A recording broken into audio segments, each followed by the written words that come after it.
মোৰ যেতিয়া draft roll ওলায় তাৰ আগতে মোৰ ছোৱালীজনীৰ 18 বছৰ সম্পূৰ্ণ হৈছে। গতিকে তাইৰ নামত ভোটটো গণতান্ত্ৰিক অধিকাৰ হিচাপে এটা ভোটটো নিৰ্বাচনী যিটো প্ৰক্ৰিয়া সেই প্ৰক্ৰিয়াৰ অনুসৰি ভোটাৰ লিষ্টত উঠোৱাৰ কাৰণে মই অনলাইন কৰিছিলোঁ। প্ৰথম অৱস্থাত অনলাইন কৰোঁতে সেইটো ৰিজেক্ট কৰা হ'ল। তথাপিও ৰিজেক্ট কৰাৰ পিছত নাহিলে ভোটটো।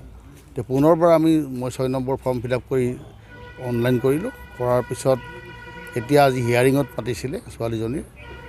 আৰু আটাইতকৈ আচৰিত কথা এটাই যে যিমানে অনলাইন কৰিছে সকলোকে মাতা হোৱা নাই, কিন্তু নিৰ্দিষ্ট কিছুমান ব্যক্তি হয়তো মোৰ ছোৱালীজনীকো তেওঁলোকে বিদেশী বুলি ভাবিব পাৰে ইলেকশ্যন কমিশ্যন অফ ইণ্ডিয়াই, সেইকাৰণে হয়তো মাতিছে।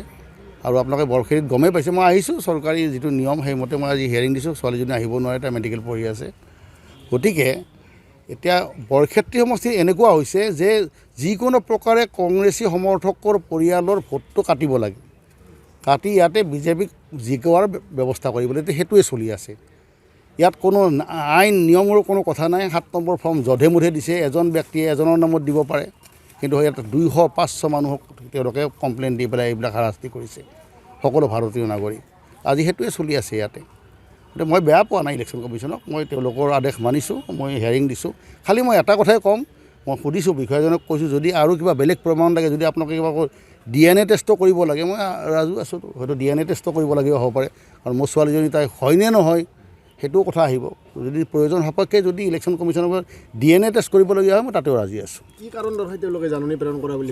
6 নম্বৰ ফৰ্ম তেওঁ হয়নে নহয় মোৰ ছোৱালী চাইছে আৰু নতুন ভোটাৰ।